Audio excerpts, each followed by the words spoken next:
अपने बच्चों का पालन ऐसे करो कि आपके बच्चे अपने बच्चों को आपकी कहानी बड़े गर्व से सुनाएं। नमस्कार, मैं Vivek Bindra, founder and CEO बड़ा बिजनेस.com। आज बात करेंगे बच्चों को काबिल बनाने का सबसे बड़ा रहस्य। और वो क्या है सबसे बड़ा रहस्य? पेरेंटिंग की बात करेंगे। आज ऐसे टिप्स दूंगा, हिल जाएंगे। अभिमन्यु को चक्रव्यूह भेदने की सारी कला मां के गर्भ में ही सीखने का अवसर मिल गया था। प्रहलाद 5 साल से कम उम्र के अंदर सारे शास्त्र सीख गए थे। होलिका का दहन हो गया, लेकिन प्रहलाद का दहन नहीं हुआ। होलिका, जिसको आग में ना जलने का वरदान था, वो भी जल गई। पेरेंट्स वो पहले, they are first looking glass of their children.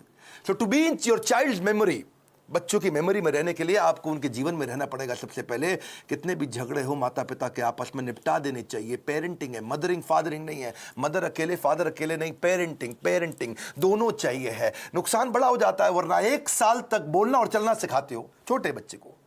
आप 1 साल तक उसको बोलना चलना सिखाते हो, बोलो बोलो बेटा बोलो, सीखता है। और उसके बाद आगे कई साल तक आप उसको बोलते हो चुप बैठो चुप बैठो चुप बैठो चुप बैठो। बोलना भी बंद, चलना भी बंद, चुप बैठो चुप बैठो चुप बैठो। तो क्यों सिखाया 1 साल तक बोलो चलो, अब बोल रहे हो चुप बैठो। बच्चों को यह मत सिखाओ कि वो क्या सोचे, ये सिखाओ कि वो कैसे सोचे। Because a badly parented child is a lost child. परवरिश की परख जो होगी ना आपकी, वो इस बात से होएगी कि बुढ़ापे में वो आपका कितना साथ देने वाले हैं। खराब परवरिश के कारण उसके सोशल स्किल वो खत्म हो जाते हैं, अनरिलायबल हो जाता है, अनस्टेबल, केयरलेस बच्चा होता है, आर्ग्यूमेंटेटिव होता है। आपका बच्चा रिजिड हो गया, जिद्दी है, रूड है, इनडिसिप्लिन्ड है, एंटी सोशल बिहेवियर हो रहा है, उसका अकेलापन महसूस करता है, कभी कभी पेसिमिस्टिक है, सेल्फ डिफीटिंग थॉट्स आते हैं, सीक्रेटिव है, बताता नहीं बातें अपनी, छुपाता है आपसे, सब कुछ छुपाता है, आपको दोस्त नहीं समझता, उसके अंदर फियर ऑफ फेलियर है। ये सब क्यों है? अगर आपकी पेरेंटिंग कमजोर है तो यही नुकसान होंगे। बच्चे बड़ों की बात सुनने में अच्छे नहीं होते, वो बड़ों को कॉपी करने में ज्यादा अच्छे होते हैं। भगवद गीता में कृष्ण ने कहा है, यद यद आचरति श्रेष्ठ तत्तद एव तरुजना। यद यद तत्तद, जैसा जैसा वैसा वैसा। मेरी बात समझिएगा, जैसा जैसा फादर कहेगा वैसा वैसा बच्चा नहीं करेगा, पर जैसा जैसा फादर करेगा वैसा वैसा बच्चा अपने आप करेगा। क्या मतलब हुआ?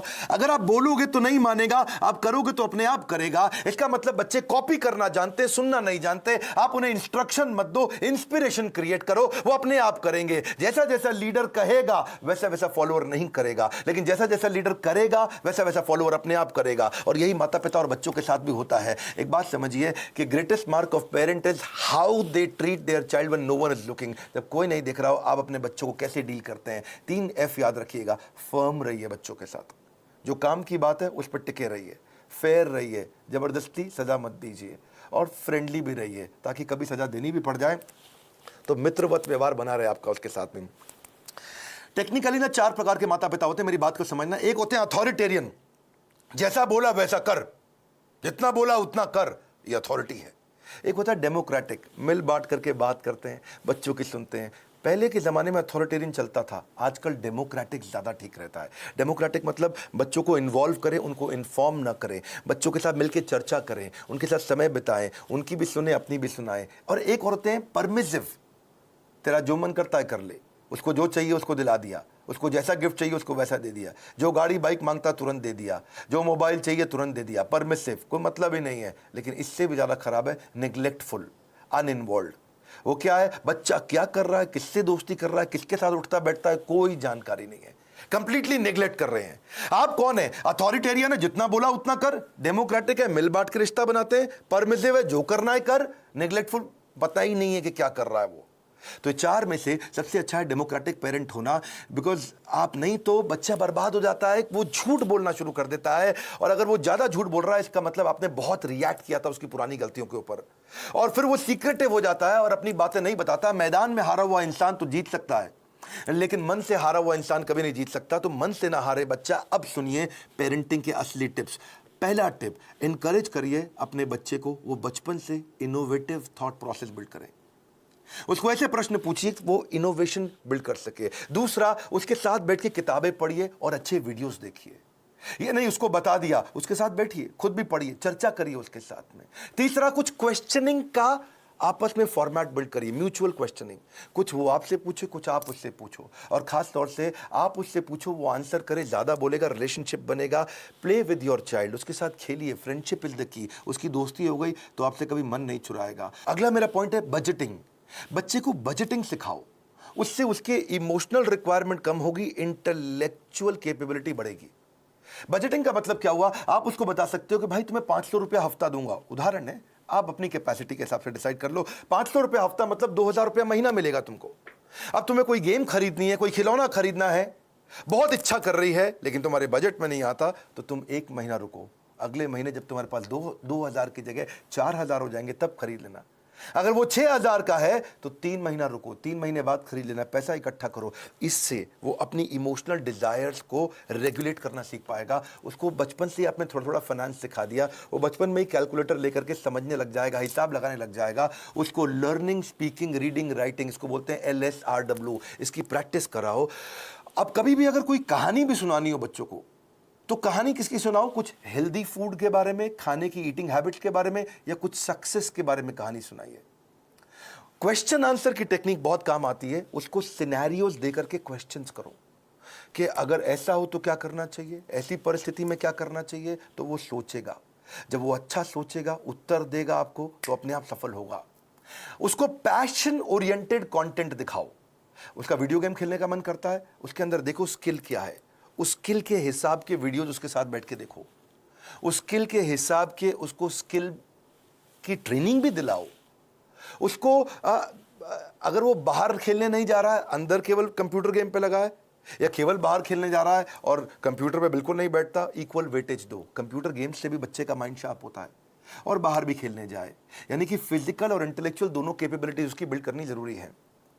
आप उसको अलग अलग सिनेरियो के जब क्वेश्चंस करते हो ना, तो उसमें रिस्क और फेलियर को भी थोड़ा थोड़ा आने दो उसकी लाइफ में। थोड़ा स्मॉल रिस्क, स्मॉल फेलियर आने दो, तभी बाउंस बैक करना सीखेगा। उससे वो प्रॉब्लम सॉल्व करनी सीखेगा, और problem solving is a game changer. मेरा एक इंपॉर्टेंट सजेशन है, अपने बच्चे के साथ में मोटिवेशनल कंटेंट बैठ करके कंज्यूम करें। यानी इससे उसका कैन डू एटीट्यूड बढ़ेगा, मैं भी कर सकता हूं। मोटिवेशनल कंटेंट के लिए जो भी अच्छे वीडियोस हैं, केवल मैं मेरे वीडियोस नहीं बोलता हूं, कई प्रकार की इंस्पिरेशनल स्टोरी बेस्ड वीडियोस आते हैं, कई एनिमेटेड वीडियोस होते हैं। उसके साथ बैठो, देखो, उससे पूछो आपने क्या सीखा, फिर आप बताओ आपने खुद क्या सीखा, फिर वो बताए उसने क्या सीखा। तो इससे उसके अंदर कैन डू एटीट्यूड बिल्ड होगा, और हो सके तो थोड़ा ऑर्गेनाइज करने में उसकी मदद करो। उसके साथ बैठ करके देखो, अपने आप बच्चा ऑर्गेनाइज कभी नहीं हुआ। बेड लगाना तो आप मत लगाएं, अगर आप माँ हैं, बच्चे को साथ में लगाएं कि हम दोनों मिलकर आज बेड लगाएंगे, हम दोनों मिलकर आज अलमारी सेट करेंगे, हम दोनों मिलकर आज वॉशरूम साफ करेंगे, हम दोनों मिलकर के आज अपनी स्टेशनरी को ऑर्गेनाइज करेंगे, हम दोनों मिलकर के आज किताबों के कवर चढ़ाएंगे। और उसके बाद धीरे धीरे आप उसको बोले अब तुम करके दिखाओ। पहले आप करो और वो करे साथ में, फिर उसके बाद उसको बोलो अब तुम अकेले करके दिखाओ मुझको। उसकी थॉट प्रोसेस अगर बिल्ड होना शुरू हो जाए तो उसको प्रेज करो, तारीफ करो। उसको कभी कोई स्टोरी सुनानी हो तो ग्रोथ माइंडसेट की स्टोरी सुनाओ। आपको उसकी तारीफ करनी, actions that are appreciated they get repeated. तो जिस एक्शन पे आप उसको अप्रिशिएट करेंगे, उस एक्शन को बार बार लेगा। जिस व्यवहार पे दोगे पुरस्कार, उसी को तो वो दोहराएगा बार बार। और आप क्या करें, जब भी चर्चा करनी हो, गोल ओरिएंटेड चर्चा करो, फ्री फ्लो चर्चा नहीं होनी चाहिए। और क्या मजे हो रहे हैं, बस आप लगे ही हुए, इसके बाद कुछ भी बात किए जा रहे हैं। सोचिए मैं इसको कैसा बनाना चाहता हूं, उस सब्जेक्ट की कहानियों पे चर्चा करो, गोल ओरिएंटेड। हाँ, बच्चे को माइक्रो मैनेज मत करिएगा कभी भी। छोटी मोटी गलतियां करता है, करने दो, हर समय नहीं टोकना। आप पॉजिटिव साइड बिल्ड करिए, नेगेटिव साइड अपने आप चली जाएगी। नेगेटिव साइड को मना करोगे, कभी नहीं जाएगी। तो इसलिए पॉजिटिव सोल्यूशन ओरिएंटेड क्वेश्चन पूछो। अगर वो कोई गलती कर भी देता है, बताओ मत तूने ये गलत किया, उससे पूछो इसको और अच्छे से कैसे कर सकते थे बेटा, इससे अच्छा तरीका क्या है। ये क्या है? Positive solution oriented question. बेटा आपको क्या लगता है सबसे इंटेलिजेंट बच्चे इसको कैसे हैंडल करते? बेटा आपको क्या लगता है सबसे अच्छा तरीका इसको करने का क्या हो सकता है? तो वो बेचारा कंपल्शन में आपको सही आंसर देगा। जब वो बार बार सही आंसर देगा, बार बार सही आंसर देगा, तो उसके संस्कारों में बैठना शुरू हो जाएगा, और धीरे धीरे वो वैसे ही प्रैक्टिस में भी आ जाएगा उसके। इसके बाद इसी का तरीका, इसी को बोलते हैं इन्वॉल्विंग पेरेंट बनना, इन्फॉर्मिंग पेरेंट नहीं बनना है आपको। और तभी आप उसके सोशल स्किल और इमोशनल लर्निंग्स बिल्ड कर सकोगे। जो मैंने बजटिंग बताया था, मुझको याद आया, इससे उसकी इमोशनल ग्रेटिफिकेशन को आप डिले भी कर सकते हो। इमोशनल ग्रेटिफिकेशन डिले होगी तो बच्चा कहां से कहां पहुंच जाएगा। आप रूटीन बनाने का प्रैक्टिस करिए, पहले खुद का रूटीन बनाइए, तभी बच्चे का बनेगा। ये नहीं कि आप आजकल वर्क फ्रॉम होम में बिस्तरे पे पड़े हुए हैं तो बच्चा भी ऐसे ही लेटा रहेगा, बैठेगा, अपनी क्लास नहीं अटेंड करेगा वो। तो और क्योंकि आप स्ट्रगल करते हो रूटीन फॉलो करने में और वो भी ये स्ट्रगल करने लग गया, तो पूरा परिवार आगे बढ़ेगा, इंप्रूव करेगा। उसको अगर और स्टोरी सुनानी हो, जैसे मैं स्टोरी की बात बार बार कर रहा हूं, तो डिसिप्लिन की स्टोरी सुनाओ। और अगर वो डिसिप्लिन नहीं है तो चिल्लाओ मत, डिसिप्लिन की कहानी सुनाओ, तभी धीरे धीरे इंप्रूव करेगा बच्चा। अगर आपने उसको बोला ना, बेटा सॉरी बोलो, आंटी को सॉरी बोलो, बेटा तुम गलत कर रहे हो, सॉरी बोलो, सॉरी बोलो, समझ नहीं आ रहा मैं कह रही हूं, सॉरी बोलो। बड़ा बेकार बदतमीज बच्चा, सॉरी बोलो, तो वो क्या करेगा, उसको लगेगा सॉरी बोल दूंगा बच जाऊंगा, अच्छा सॉरी, उसको लगा ले मम्मी चुप हो गई, ठीक है आगे से मत करना। अब वो चला गया, उसको लगा देखो जल्दी बच के निकल गया मैं, सॉरी बोलो, सॉरी बोलो, सॉरी बोलो, कुछ नहीं होगा, सॉरी सोचो, सॉरी सोचो। डीलिंग ठीक नहीं करनी है, फीलिंग ठीक करनी है, कंटेंट ठीक नहीं करना है, इंटेंट ठीक करना है। फ्रूट्स बाद में मिलेंगे, पहले रूट्स चाहिए आपको। तो डिसिप्लिन की स्टोरी सुनाइए उसको, ताकि वो थॉट प्रोसेस बिल्ड हो जाए। पब्लिक में उसकी बेइज्जती कभी मत करो, आपको पब्लिक में उसकी तारीफ करो। बेइज्जती कभी करनी है, या बेइज्जती मतलब थोड़ा करेक्शन भी देना है तो प्राइवेट में करो, अकेले में करो। क्योंकि कंपेयर, कंप्लेन, क्रिटिसाइज ये कैंसर है। रिकॉग्नाइज, रिफॉर्म, रेक्टिफाई, यही उसको ग्रोथ देगा। बात समझिए कि आप उसका नेचर बदल ही नहीं सकते, आपको नेचर बिल्ड करना है, नेचर बदलना नहीं है, नेचर डेवलप करना है आपको। कभी परेशान हो तो उसको हक करो, उसको पॉजिटिव टच दो अपना, तभी बात बनेगी आपकी। उसको नए नए प्रकार के स्किल सेट सिखाओ। आजकल तो कोडिंग बचपन से बच्चों को सिखा रहे हैं। 5 साल का बच्चा भी आजकल मोबाइल ऐप बनाने की तैयारी कर रहा है। Code academy, white hat junior, code monkey, code Avengers, ये बहुत सारे अपॉर्चुनिटीज है जहां से आप बच्चे को कोडिंग सिखा सकते हैं। उसकी सेल्फ एस्टीम की बकेट को आप भर पाओगे इससे। एक्चुअली सेल्फ एस्टीम से याद आया, एक होता है इमोशनल कप। हर बच्चे का एक इमोशनल कप होता है, इसको ऐसे समझो। जिस बच्चे का इमोशनल कप खाली हो जाता है वो बच्चा बहुत गलत डायरेक्शन में जाता है। जिसका इमोशनल कप भरा होता है वो हाई सेल्फ एस्टीम के साथ ठीक आगे चलता है। इसके लिए आपको love, affection, sense of security और अटेंशन देना पड़ेगा, उसका इमोशनल कप भरा रहे। अगर आपने उसके साथ खेले, फ्रेंडशिप किया, क्वालिटी टाइम दिया और प्रेम किया, उसको प्रेज किया, अप्रिशिएट किया, उसका कप भरा रहेगा। लेकिन अगर आप उसको पब्लिक में बेइज्जती किया, क्रिटिसाइज किया, एब्यूज किया, निगलेक्ट किया, उसका ह्यूमिलिएशन किया, उसको पनिशमेंट दिया बिना किसी रीजन के, वो अकेलापन महसूस करता है, फेलियर महसूस करता है, रिजेक्टेड महसूस करता है, उसका इमोशनल कप खाली हो जाएगा बिल्कुल। और फिर वो इमोशनल कप भरने के लिए कहीं बाहर जाएगा, किसी और के पास जाएगा, गलत दोस्तों के पास जाएगा, गलत जगह पे जाएगा, गलत वेबसाइट्स खोलेगा। वो लोगों से अपने इमोशनल कप को भरने के लिए खींचेगा तरीके, मिसबिहेव करेगा अटेंशन गेन करने के लिए, मैनिपुलेट करेगा, जेलसी हो जाएगी उसको दूसरों को देख के। आइसबर्ग देखा है आपने? आइसबर्ग को समझो आप, इससे समझ आएगी आपको बात। आइसबर्ग होता है वो बर्फ की चट्टान जो समुद्र के अंदर होती है, लेकिन 10% दिखती है, 90% पानी के नीचे होती है। आइसबर्ग में पानी के नीचे बहुत बर्फ है, वो दिखती नहीं है, दिखती 10% है, खाली ऊपर ऊपर। बच्चों की जिंदगी भी ऐसी आइसबर्ग के जैसी है। अगर उनका एंगर, उनका स्क्रीमिंग, वो चिल्ला रहा है, वो कोई बात छुपा रहा है, वो वायलेंट हो गया है, अग्रेसिव हो गया है, वो रो रहा है, ये खाली 10% ऊपर दिख रहा है, इसके नीचे 90% बहुत कुछ था। उसकी एंग्जाइटी, फ्रस्ट्रेशन, उसका डिस्ट्रेस, उसका ट्रस्ट ना कर पाना, उसका फेलियर, उसका ग्रीफ, उसका अनश्योर होना, उसका स्ट्रेस में होना, अटैक्ड महसूस करना, उसका हर्ट महसूस करना, उसका वरिड, अलोन, लोनलीनेस फील करना, ये सब समुद्र के नीचे था। और समुद्र के ऊपर क्या है? थोड़ी सी बर्फ दिख रही है। आप उस बर्फ को लेकर ट्रीटमेंट कर रहे हो, जो नीचे दिखती हुई बर्फ को लेकर कर रहे हो, जो नीचे छुपी हुई बर्फ है, उसको ठीक करना है। इसलिए करेक्शन नहीं, इंस्पिरेशन। बच्चे पता है, अगर आपको उनको सफल बनाना है, उनकी सफलता का स्कोर बोर्ड बना दो, गेमिफाई कर दो। इसको क्या बोलते हैं? Gamification of value inculcation. अगर आप उनमें संस्कार डालना चाहते हो तो गेमिफाई कर दो उसको। इसको गेम देखो, बिकॉज अगर स्कोर बोर्ड बना दोगे ना तो वो जीतना चाहेंगे। देखा आपने, क्रिकेट का स्कोर बोर्ड होता है, बास्केटबॉल का स्कोर बोर्ड होता है। जैसे स्कोर बोर्ड चालू होता है, बच्चे जल्दी खेलते हैं, एनर्जी से खेलते हैं। जब टेस्ट प्रैक्टिस मैच होता, क्रिकेट में भी पहली बॉल प्रैक्टिस बॉल फेंकते, सुना आपने? कौन खेलता है उसमें? बल्ला घुमाता नहीं बच्चा, ठीक, क्या फर्क पड़ता है, आउट भी हो जाए तो भी कोई फर्क नहीं पड़ता। लेकिन जैसे ही स्कोर बोर्ड शुरू होता है, बच्चे जान लगा के खेलते हैं, अबे जीतना है अपने को, एनर्जी आ जाती है उनकी। वैसे ही आप भी कुछ इसको वैल्यू, संस्कारों को बिल्ड करने के लिए गेम क्यों नहीं बना देते?